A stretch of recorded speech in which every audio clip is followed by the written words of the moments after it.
नमस्कार दोस्तों, उम्मीद है आप सभी लोग अच्छे होंगे। मैं निवेदिता मिश्रा आपके अपने YouTube चैनल नमो शिवाय एकेडमी में आपका हार्दिक स्वागत करती हूँ। जैसा कि आप लोग जानते हैं, आज से हम लोग हिंदी स्टार्ट करने वाले हैं। तो चलिए देखते हैं कि हम लोग हिंदी को कैसे पढ़ेंगे और आज का हमारा क्या टॉपिक है और कैसे कवर करेंगे उसको। आज हम लोग पढ़ने वाले हैं हिंदी भाषा एवं व्याकरण का सामान्य परिचय। तो चलिए देखते हैं आज हम लोग क्या पढ़ने वाले हैं। हिंदी भाषा एवं व्याकरण के सामान्य परिचय में आज हम लोग सबसे पहले वर्णमाला को कवर करेंगे और वर्णमाला को पढ़ने से पहले भी हिंदी के बारे में कुछ महत्वपूर्ण तथ्य हैं जो कि एग्ज़ाम के लिए इम्पॉर्टेंट है। तो चलिए हम लोग उनको पहले देखते हैं कि क्या है। जैसे कि ज़्यादातर एग्ज़ाम्स में देखा जाता है कि क्वेश्चन पूछा जाता है हिंदी दिवस हमारा कब मनाया जाता है। तो हम लोगों का हिंदी दिवस 14 सितंबर को मनाया जाता है। अब ये भी एक क्वेश्चन होता है कि हिंदी दिवस 14 सितंबर को ही क्यों मनाया जाता है। 14 सितंबर सन 1999 को ही हिंदी राजभाषा के रूप में अपनाई गई थी। इसी वजह से हम लोग हिंदी दिवस को 14 सितंबर ही मनाते हैं प्रत्येक वर्ष। फिर एक और महत्वपूर्ण प्रश्न पूछा जाता है कि विश्व हिंदी दिवस कब मनाया जाता है। तो हम लोगों का विश्व हिंदी दिवस जो होता है वो 10 जनवरी को मनाया जाता है। उसी प्रकार एक और क्वेश्चन पूछा जाता है कि मातृभाषा दिवस कब मनाया जाता है। तो मातृभाषा दिवस जो है वो प्रत्येक वर्ष 21 फरवरी को मनाया जाता है। फिर एक और क्वेश्चन पूछा जाता है हम हिंदी के एग्ज़ाम्स में कि हिंदी राजभाषा आयोग कब बना। हिंदी राजभाषा आयोग जो है 1955 में बना और ये पूछा जाता है राजभाषा के नियम किस वर्ष लागू किए गए। तो जो राजभाषा के नियम हैं वो 1976 में लागू किए गए।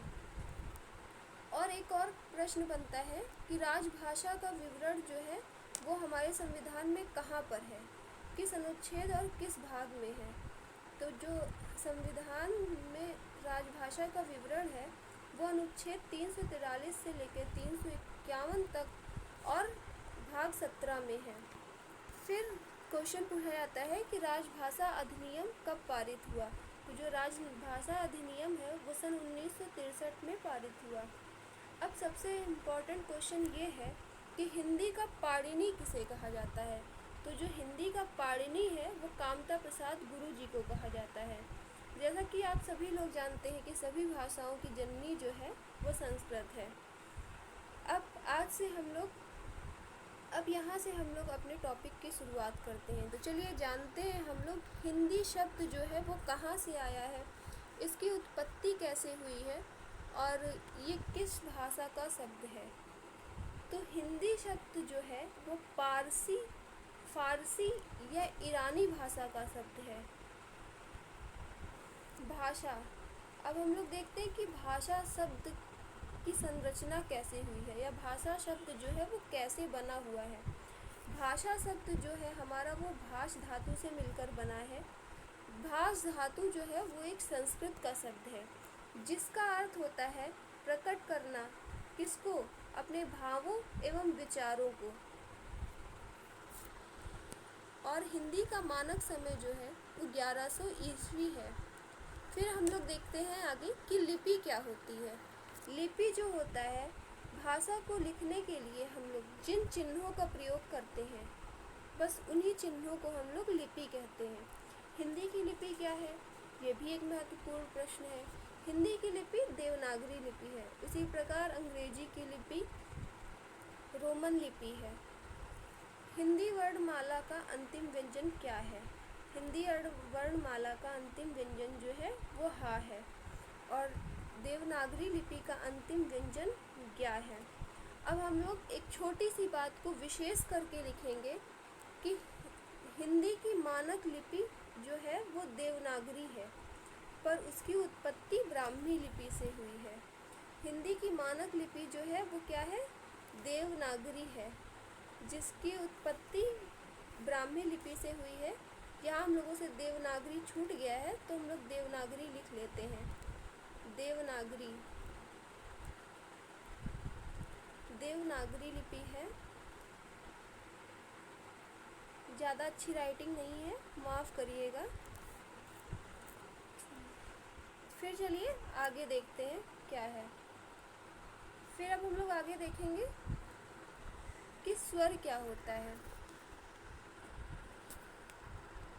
वर्णमाला के दो भेद होते हैं, जैसा कि मैंने आपको डेमो क्लासेस में बताया था, एक स्वर और दूसरा व्यंजन। तो उसमें हम लोग देखेंगे कि स्वर क्या होता है। वे वर्ण, जहाँ भी दोस्तों वर्ण छूट गया है गलती से तो इसको हम लोग यहाँ पर लिख लेंगे वर्ण। वे वर्ण जिनके उच्चारण में किसी अन्य वर्ण के सहयोग की आवश्यकता नहीं होती है, उन्हें हम लोग स्वर कहते हैं। फिर से रिपीट करूँगी एक बार। वे वर्ण जिनके उच्चारण में किसी अन्य वर्ण के सहयोग की आवश्यकता नहीं होती है, वे स्वर कहलाते हैं। मतलब जो स्वतंत्र रूप से बोले जाते हैं, जिनको बोलने के लिए हमें किसी भी वर्ण के सहायता की ज़रूरत ही नहीं है, उन्हें हम स्वर कहते हैं। स्वर की संख्या जो है वो 11 है। और अब हम लोग देखेंगे कि व्यंजन क्या होते हैं। स्वरों के सहयोग से उच्चारित होने वाली ध्वनियाँ व्यंजन कहलाती हैं। स्वरों के सहयोग से उच्चारित होने वाली ध्वनियाँ, मतलब स्वरों के सहयोग से जो ध्वनियाँ बोली जाती हैं उन्हीं को हम लोग व्यंजन कहते हैं। या हम लोग ये भी बोल सकते हैं कि व्यंजन जो होते हैं वे वर्ण जिनके उच्चारण में स्वर की सहायता की आवश्यकता होती है, उन्हें हम व्यंजन कहते हैं। व्यंजनों की संख्या 33 है, लेकिन अगर कोई पूछे कि कुल व्यंजन कितने हैं तो वो भी 33 ही हैं। इसमें आप लोगों को कंफ्यूज नहीं होना है। हम लोग देखेंगे व्यंजन 33 कैसे हैं, किस प्रकार हैं। का से माँ तक 25 स्पर्श व्यंजन है। का से माँ तक मतलब का वर्ग, चा वर्ग, टा वर्ग, पा वर्ग 25 स्पर्श व्यंजन है।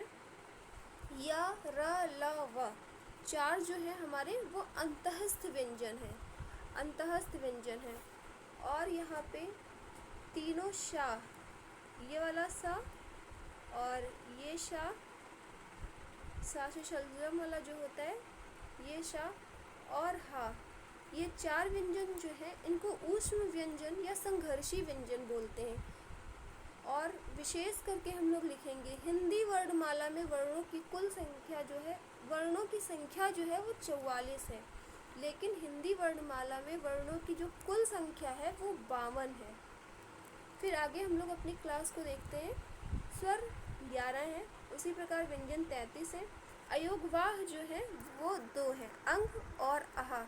उच्छिष्ट व्यंजन जो है वो 2 है। 2 किस प्रकार, आप लोगों को लग रहा होगा ये डा और ढा ही तो लिखा हुआ है, पर नहीं, ये डा और ढा नहीं है, क्योंकि डा के नीचे भी बिंदी लगी हुई है और ढा के नीचे भी बिंदी लगी हुई है, इसलिए हम लोग इसको अड और अड बोलेंगे। फिर हम लोग देखते हैं संयुक्त व्यंजन जो है 4 है, छ, त्र, ज्ञ और श्रा। हम लोग देखेंगे कि ये जो छा है, छा का निर्माण कैसे हुआ है। आधा का मतलब हलंत वाला का और शा, और उसी प्रकार ता जो त्रा बना हुआ है वो आधा ता और रा से मिलकर बना है, और जो ज्ञा है वो आधा जा और इया से मिलकर बना हुआ है। उसी प्रकार हम लोग देखेंगे कि श्रा का निर्माण कैसे हुआ है। श्रा जो है वो आधा शा और रा से मिलकर बना हुआ है। फिर आगे बढ़ते हैं हम लोग अपने क्लास की ओर। फिर देखते हैं कि हिंदी जो है वो हमारी राजभाषा है। हिंदी जो हमारी हुई वो राजभाषा हो गई। फिर हम लोग देखते हैं कि क्षेत्र भाषा का विकास कैसे कैसे हुआ। देखते हैं हम लोग मातृभाषा क्या होती है। तो मातृभाषा जो होती है वो सबसे छोटे स्तर पर बोली जाती है। जैसे कि मातृभाषा को हम लोग सबसे छोटे से गोले में ऐसे ही करेंगे, ये मातृभाषा यहाँ पर बोली जाती है।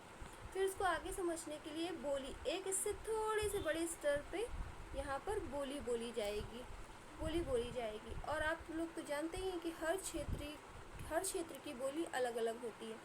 उसके बाद हम लोगों की उपभाषा आती है, उपभाषा, और इसके बाद हम लोगों की राजभाषा आती है जो एक राज्य में बोली जाती है। और उसके बाद हम लोगों की आएगी राष्ट्रभाषा जो कि पूरे राष्ट्र में बोली जाती है। राष्ट्रभाषा को हम लोग इंडिया से समझ सकते हैं, पूरे इंडिया में बोली जाती है। और राजभाषा, जैसा कि मेरा स्टेट यूपी है तो यूपी समझ सकते हैं। फिर उपभाषा, मतलब जिस डिस्ट्रिक्ट से मैं बिलोंग करती हूँ उसको समझ सकते हैं, या आप बिलोंग करते हैं। उसके बाद जिस एरिया में आप रहते हैं उस एरिया को आप लोग समझ सकते हैं बोली। और इसके बाद जिस गांव में रहते हैं आप लोग वहाँ समझ सकते हैं मातृभाषा। कई बार देखिए कई गांवों की भाषाएं भी अलग अलग हो जाती हैं। इसी प्रकार से हम लोगों ने मातृभाषा, बोली, उपभाषा, राजभाषा और राष्ट्रभाषा को कवर किया है। तो चलिए अब आगे देखते हैं। एक इसी प्रकार होती है राजनयिक भाषा। देखते हैं राजनयिक भाषा क्या होती है। दो देशों के बीच पत्र व्यवहार जिस भाषा में किया जाता है, दो देशों के बीच पत्र व्यवहार जिस भाषा में किया जाता है उसे हम लोग राजनयिक भाषा कहते हैं। अब हम लोग देखेंगे कि भाषा के माध्यम क्या क्या होते हैं।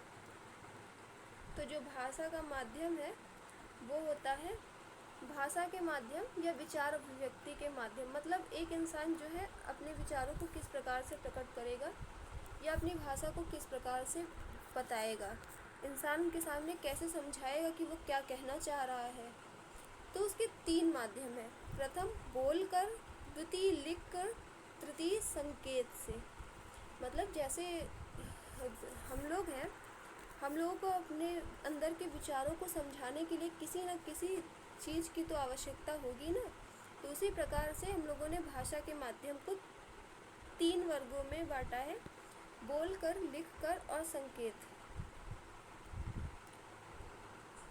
फिर हम लोग एक प्रश्न देखते हैं कि विश्व में सबसे ज़्यादा बोले जाने वाली भाषा कौन सी है। तो सबको लगता है जनरली कि हिंदी भाषा ही तो है। नहीं, पर ये गलत है। विश्व में सबसे ज़्यादा बोली जाने वाली भाषा जो है वो चीनी की मंडारिन भाषा है। कौन सी भाषा है? चीनी की मंडारिन भाषा। ये सब आप लोगों को याद करना है, ये सब आप लोगों को ध्यान में रखना है। गलती नहीं करनी है कि विश्व में सबसे ज़्यादा बोली जाने वाली भाषा तो हिंदी ही होगी क्योंकि हिंदी हर जगह ज़्यादातर बोली जाती है, पर ऐसा नहीं है। विश्व में सबसे ज़्यादा बोली जाने वाली भाषा है चीनी की मंडारिन भाषा। उसी प्रकार पूछा गया है प्रश्न कि भारत में सबसे ज़्यादा बोली जाने वाली भाषा कौन सी है। आप लोगों को क्वेश्चन ध्यान से पढ़ना है, भारत में सबसे ज़्यादा बोली जाने वाली भाषा कौन सी है।